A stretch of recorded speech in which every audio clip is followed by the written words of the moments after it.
Hello and welcome to another episode of the Smash Accept podcast. I'm your host, Michael Royer. You can find me on Twitter at Dynasty Dad FF.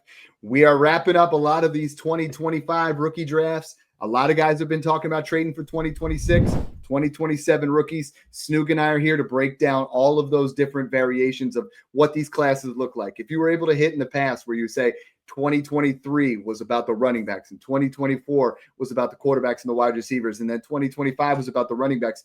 If you can predict those things and build your teams around those type of principles, Snoog, you and I have been doing that for years. It really builds your dynasty rosters into competitors quicker than ever. Yeah, every year it's cool. Every year it's like a little bit of both. Like you go back to 2020, it was really good with the running backs, quarterbacks, and wide receivers. And then you kind of go to 2021, it was more of the wide receivers and quarterbacks, very weak, everything else. And then 2022 was a wide receiver class. And it goes like that throughout draft classes, kind of as you go throughout the years, where there's strengths of classes and weaknesses of classes. And if you're really focused on building your team, like 2023, you loaded up on Gibbs, Bijan, JSN, some of these guys. And then for 2024, you come in and you're landing all these stud wide receivers and quarterbacks. And then you land all the running backs in 25. You get a complete dynasty roster there for 3 years. So that's how we try to do things here. So I'm excited to do it.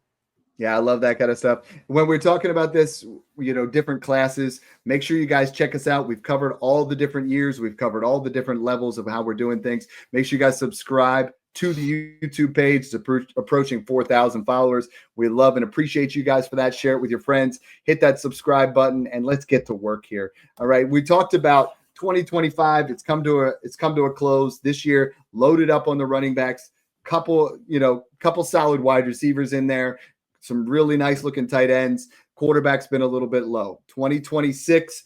This is what becomes interesting, Snoog, is the strength of the 2026 class is again at the running back position. Just to give a quick light on that, because a majority of this show, we're going to talk about 2027s, but the 2026 class, I mean, there's some guys that could come out. Arch Manning could come out. Jeremiah Love right now is tentatively looking potentially like that 101 if he does not.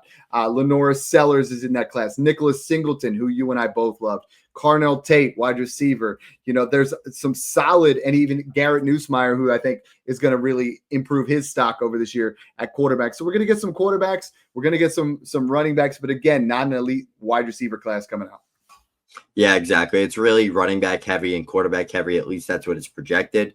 Things always change, but other than Cardell Tate, Antonio Williams from Clemson, a few other guys, you got Jordan Tyson over there at Arizona State, who's looking like my wide receiver one right now as we speak.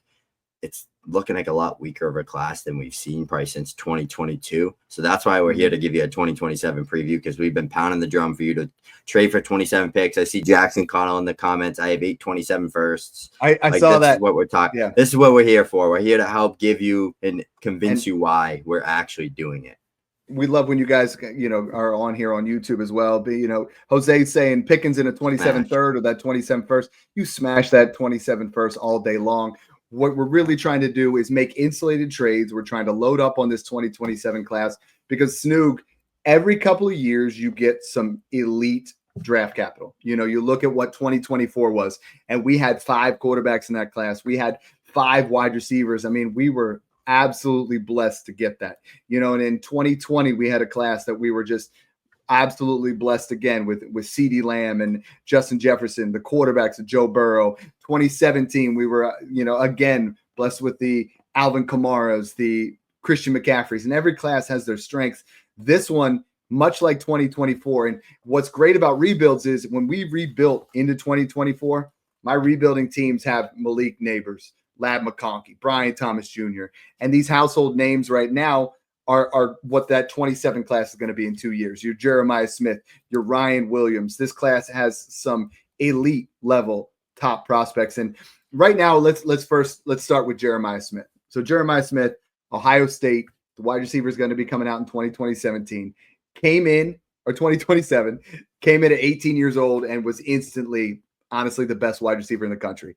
Caught a touchdown in 7 straight games, 10 touchdowns in the regular season alone. And this is like the second coming of, honestly, I'm going to sound crazy, but Julio Jones. Like, this guy is an absolute freak. And when you hear people talk about trying to rebuild for 2027, This is the reason why. Because if you rebuilt back in the day to get Julio Jones, to get, Calvin Johnson, to get Randy Moss, if you're that old, to get Jamar Chase, you rebuilt, and now you have an elite foundational wide receiver that you're going to have for the next 10 years. That's the great part about building and taking a wide receiver 101 when they're that talented, is a running back. You're going to get 5 or 6 years out of that elite asset. Jeremiah Smith is going to come in and literally be Calvin Johnson, Julio Jones, Malik Neighbors, Jamar Chase, that alpha wide receiver we've been looking for. Yeah, I mean, 1,300 yards and 16 total touchdowns as a true freshman at 18 years old on a team that won the national championship. That has Emeka Egbuka, who's a first-round pick, top 20. Carnell Tate over there, who's going to be probably a first-round pick. And Brandon Ennis and all these other guys that are 5-star recruits that couldn't get on the field because of Jeremiah Smith swooping in as a true freshman and stealing the light. He is built like an absolute freak. He's like 6'3", 215 pounds, and he can win at the catch point. He can run every route in the book. He can separate at an elite level off the line of scrimmage. He beats press man coverage. He can win downfield consistently. He does everything you want in an elite wide receiver. His numbers were absolutely off the charts, and he's the 101 in 2027. I don't care what quarterback. He's the 101, and he will always be the 101 for me, unless for some reason he gets injured or something bad happens over there at Ohio State and he just falls off a cliff. If he keeps it up and has another 1,000-yard season and another 1,000-yard season after that and declares, he's going to be the 101. Yeah, no doubt about it. And there's a lot of buzz about Arch Manning. If he comes out in 2026, he's the 101. 101, no doubt about it. But if he comes out in 2027, he's not just going to slip to 102. He's going to slip to 103. I mean, there's another wide receiver in this class, Ryan Williams. I think, like I already referenced, the fact that we were from Alabama, we already referenced Julio. If we're talking about this is Julio, AJ Green all again. This is Marv and Malik Neighbors. This is, your top two guys in a class. What he was able to do as a true freshman at 17 years old, Snoog, is 48 receptions, 913 yards, 10 total touchdowns. And I mean, to be able to do that as a 17-year-old blows my mind. He is someone that is going to, he led the entire Alabama team in receiving yards. He has the speed, the fluidity. He's NFL ready. Like, both of these guys, if they came out in this class, honestly would have been right up at the top. Like, that's how good these two players are. Yeah, Ryan Williams is fun because he's like the opposite of Jeremiah Smith. He's like the smaller, speedy, vertical threat type of player that kind of runs crisp routes. He's like flashy, like a Devontae Smith type. It feels like it's going to be like that Jamar Chase, Devontae Smith kind of 2.0 all over again. Like you said, Marv Neighbors. I don't think Ryan Williams is as good of a prospect as a Marv or a Neighbors or a Chase or a Jeremiah Smith, but I think he's like just a step right below it. Like, I think he's going to be a top 10 pick. Like your Jalen Waddle, your Devontae Smith, those type of wide receivers, your Drake Londons, those guys. I just don't think he's quite on the same level as like a Jeremiah Smith because he's just ridiculously good. But you're getting two foundational wide receivers that are going to get top. We could say top 8 to 10. I'd say there's a good chance they both go top 6 in this class. And they're going to be both like 20-year-old rookies. Like, they're super young players. They're going to be so young in the NFL, and they're going to have a ton of value right away. Yeah. The next guy I want to highlight, we do believe, you and I both, again, think that it'll probably be Arch would be the 103 here. Yeah. Guy that if he comes back out, we don't want to get too much into him because he could come out in 2026. 2027, the 104 right now would probably be DJ Lagway. Like, DJ Lagway from Florida has the ability to take Florida to another level this year. True freshman, offers that rushing upside, solid passer. I think the stats, I mean, they're not going to jump off the page out as a true freshman there. 1,900 yards, 12 touchdowns, has some room to grow. But like the tools here, Snoog, this guy has what it takes to be a top-level fantasy producer once he enters the NFL. Yeah, he's one of those just gunslinging, dynamic, kind of Konami code style of quarterbacks, which has been really good for the NFL lately. Like, they've been hitting at a high level. It's been a lot more friendly to those type of rushing quarterbacks with the strong arms. I like to see him play a fully healthy sophomore season and see what he can really do in this Florida offense. But Florida got some wideouts. They got some names over there. So they're making stuff and they're stepping in the right direction here. So Lagway's another one. This class, I think it's safe to say the quarterbacks and the wide receivers are going to be the strength of it. It's always tough to tell with running backs because not a lot of running backs break out as true freshmen. Sometimes they do, but not a lot of them do, especially when they're at Georgia, Bama, Ohio State, LSU, these other schools where you got guys like these superstar like Travion Henderson, Judkins coming out this year. Like obviously whoever Ohio State's freshman running back's not ever going to step on the field. Like that's just the way it goes. But I definitely like Lagway. He's going to be a wicked high upside play. So let's get into the next part before we start talking about any more players. The 26th class, as I look over, we have out of our top 12 guys, only 3 out of the top 12 between 26 and 27 are 2026. So you have almost 8 or 9 guys that if you were drafting today, right, and you just said, this is all the prospects that are available, they can all come out this year, you'd only have 3 or 4 out of that top 12. You'd had Singleton, you'd have Sellers, you'd have, Jeremiah Love, and that's really about it. You mix in a couple guys there, but a majority of it is going to be 2027. And that's why you and I have been saying, there's a lot of philosophy when it comes to Dynasty as far as your rookie picks is in 2025, when you're drafting on the clock, that's the most valuable class. And then the 26s become more valuable as soon as that draft is over. And I think in years past, when you've looked at, say, 2029 or 2019 before 2020, you're like, no, this class is weak. I want to get 2020 first. And I remember that vividly of, all right, what I'm going to do is I'm going to collect these 2019s and then I'm going to in season make some trades. So right now the 26s are actually cheaper than the 27s. And what I'm really starting to do and what I'm starting to try to make up some room is when guys get injured, or now what I'm trying to do is give you a Tony Pollard and a 26 first for a 27 first and a player that isn't going to start but has some upside, like a Trey Benson, like a player of that nature, where you're like, hey, dude, I noticed you really need a running back here. Let's get it going. Or you need this player, you need that player. I'm going to add to that. And I think there is that dollar in a hand today versus a dollar tomorrow, but knowing that dollar tomorrow is going to be much more flashy, much more upside in your stock makes me want to go for the 27 first. But the tricky part is no one's trading them. That's the biggest issue. 1, they all know how good the class is. And 2, it's 2 years out in advance. People don't want to have to pay or give out their first so far out in advance. A lot of leagues, you trade your first, you pay. So you trade your 27 first, you're paying for 26 and 27. That's been a lot of the issues in my leagues. I've still been able to get extra ones. I have 2 or 3 in a good amount of leagues. But people know Jeremiah Smith. People know Ryan Williams. People know that Arch Manning could go back another year. People know Lagway. People know Cam Coleman, guy we'll get into next. That's the issue, right? It's people are already kind of ahead of the curve because of how good they all did as true freshmen. And you don't see that a lot. If this class lives up to the hype and the wide receivers, there's a lot of them. If they all hit hard and there's a couple stud running backs in this class, this could be up there with one of the better classes we've had in a little bit. Yeah, the next guy is part of that as well is TJ Moore from Clemson, a guy that's 6'3", 45 receptions, 651 yards, 5 touchdowns, was 3rd on the team in receiving, but by far the most physically gifted wideout that they had. Someone that I think could really emerge from this group with experience and be an impact NFL player. I mean, he has tons of tools. He has the upside. We talk about wide receivers in the past, and obviously, you look at Alabama, you look at Ohio State, you look at Oregon, you look at all the wide receiver use, the guys where people are going to come from. And then Clemson, they low-key produce guys. They give you impactful NFL players all the time.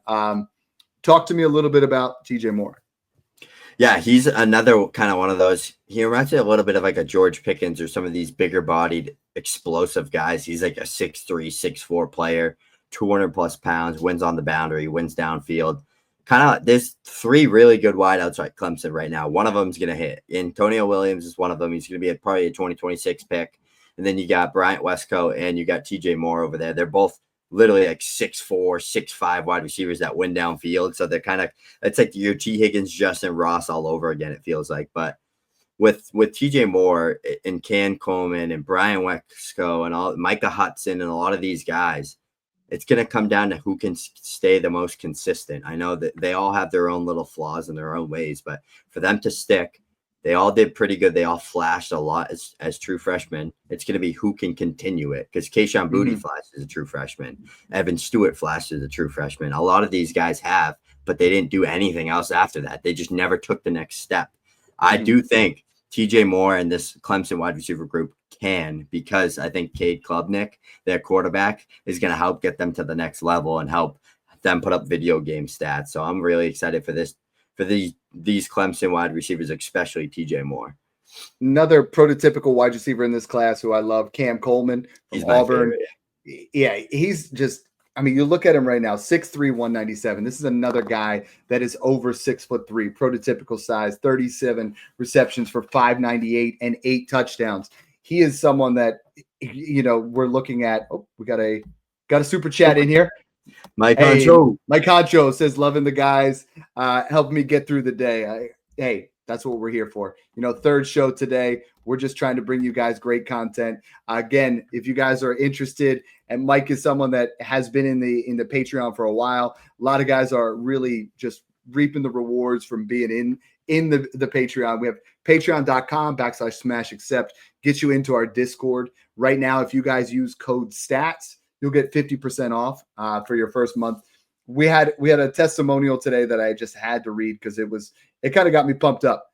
He said, yo, just ended up with a haul. I got Hunter at 104, Ted at 106, Warren 201, Scatabo 210. Thanks for all the content. This VIP Patreon has been such a great investment. This is why I'm winning. You know, and it's like looking at those kind of things, looking at those kind of comments makes all the work that you and I have been putting in worthwhile. Like, we're literally doing this for hours a day to try to put you guys up into that next level. And that's why we're talking about 2027 first, while people are still trying to tell you who to take at 104. We've already done that. We've already set you guys up for success. Now we're starting to look a step ahead. Dynasty is so cyclical, Snoog.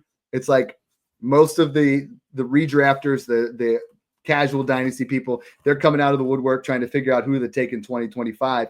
We're trying to show you how to make trades and get into 2027. I have made at least a dozen trades where I've traded from 109 to 112 for a 27 first plus. And I feel like once we get to 2027, you guys are really going to be reaping those rewards. You know, I see so many casuals coming onto Twitter saying, Dad, why are you buying 27s? Like, why don't you get a 25 plus? Okay, it could work. Or give me as many shots as possible to go ahead and get me some of these absolute, you know, awesome looking prospects. The running back class is not quite as deep. It's not quite as talented to start. But Nate Frazier is a guy that I know you're big on, probably as the RB1 at this particular time. Sell me a little bit on Nate Frazier. Yeah, he reminds me so much of DeAndre Swift. He's just that smaller bowling ball frame style running back, that decisive between the tackles, very elusive in space, can catch the ball well, explosive. He's got good bursts. He's just a do-it-all, your typical Georgia back coming out, right? Like, they just produce running backs back after back after back. They haven't in a little bit, but I think they're gonna with Nate Frazier in town. So I really like Frazier as a guy that I think he probably has the highest bet to project to be good out of any other. I know there's Caden Durham from LSU. Someone actually mentioned Isaac Brown in the comments, the Louisville running back. I think he's gonna go in 26. If he does go in 27, that'll be really nice, because he's another like wicked explosive young smaller running back that's dynamic in space. But Nate Frazier seems like he has the best bet to bank on right now to project to be the best running back in this class. Yeah, another wide receiver in this class, Ryan Wingo, someone who this particular season was behind in the depth chart, you know, behind Bond, behind some other guys. Looked real sharp as a true freshman, though. Arch Manning's now his offense. He's becoming the QB, and this is the guy to look for here. You saw him 29 receptions, 472 yards, 2 touchdowns. Another guy, 6'2", 210. Wingo flashed in limited time. You know, I think this is his year to shine, and he could really be someone that rises up the boards here. As much as you keep saying that, you know, there are wide receivers that they have a year one flash and then they don't do it. I think Wingo is going to get propped up by Arch Manning here in 2026 or 2025. And then if he goes back in 2026, is really going to improve his draft stock. Yeah, he's fun. He's a guy I watched a lot because I just watched a lot of Texas football this year because they were just a good team on a lot. He was a guy that had a lot of flashes, and you could see the upside and the potential with him. I think he's a little bit unrefined. I think he has a ways to go and to kind of developing his toolbox and getting his route tree together. But big, fast, athletic, wins at the catch point, just kind of what you're looking for an outside boundary receiver in the NFL. He can win after the catch as well. There is so many good wide receivers in this class. We'll talk about Bryant Wesco. We'll talk about Nick Marsh. Want to know the craziest thing about it? They're all like 6'2", 6'3 plus, besides Ryan Williams. Every single one of them is projected like a 6'2 to 4 wide receiver that's fast, long, wins on the boundary, wins on the outside, wins downfield. That's what's kind of interesting to me about this class. Is not really your Amon-Ra St. Brown, your JSN, your Emeka Egbuka type of slot winner that I've seen at least yet. There's probably going to be one, but that's what's kind of cool about this wide receiver class to me is it's a lot of big, fast, athletic wide receivers, and it could be great or it could be probably not so well. So, and you mentioned Bryant Wesco already. 41 receptions, 708 yards, 5 touchdowns. Another guy, 6'2". So they're all bigger, prototypical size, which we really like. It's awesome to see this many wide receivers in that same class, just like we had in 2024, where we talked about a lot of guys. At that point, we were starting to turn people on, and to Brian Thomas Jr., who just flashed for 1 year. And, you're going to see some of these names. You're going to see them pop. The main idea we're trying to get you to take from this particular show is start to invest in 2027 first. The tricky part is, even if they're not trading him, Snoog, I'm trading for 2027 seconds. The reason I'm doing that is in season, so often you'll be able to say, you know what? I'm not contending. You are. Here's Alvin Kamara and a 27 second for your 27 first. And that's if you can't buy it straight out, then you got to find different ways to do it. And those different ways are to buy 26 ones, 26 twos, 27 twos. Start to package when the time is right. Dynasty is about attacking at the right times. Right now is not the best time to buy a 26 first because they just went up in value because the 25s are done. Right now is not the best time to buy 27 first because some of your league mates don't understand the value of it. Others do. The ones that do, you know who your sharps are. You know who the casuals are that are just coming out of the woodworks. Like I've been telling a bunch of trades where guys that have not been active for the last several months kick the tires and say, hey, 110 for your 27 first. How's that sound to you? And they're like, yeah, it's pretty good. And they're like, all right, you know what? Take this guy. I'll take that guy. We'll call it 2 for 2 and we'll get it done. And in 2 years from now, I guarantee there is not a player between 109 and 112 this year that's going to be worth something in the mid first in 2027. Yeah, I love that. And I love the idea of grabbing seconds now too anyways, because if you get 201, 202, 203, you have a chance at getting Nick Marsh, all these type of wide receivers at the back end that could fall. Wesco, Nick Marsh, maybe Isaac Brown from Louisville, the running back. Like there's a chance. I mean, there's like all these wideouts we've named so far, including Nick Marsh. They've all had 50, 40 receptions, 500, 600, 700 plus yards as a true freshman. A lot of them high 5-star recruits. So it's looking really, really damn good for you wide receiver enthusiasts. And that's what we love on Smash Accept is we already got 30, 40 deep in this wide receiver landscape. We're going to get guys by then, Mike Evans, Devontae Adams, Tyreek Hill, some of that's probably going to fall off in 2-3 years. And then we're going to have a big wave of wide receivers coming in to fulfill that foundational landscape and add 4, 5, 6 more to it. Yeah. So, hey, when we get to 2026, we're going to be drafting running backs. We're going to look to, cash in once we have those 26 first, trading into 2027. Right now, if you have not had your rookie drafts already, try to tier back, see what you can do those 27 first, plus a little bit for them to get up into 2025. We're going to continue to bring you guys content on this rookie class, on next rookie class, all these different cyclical ways to make sure we put you guys ahead of the schedule. So thanks for tuning in and enjoy the process.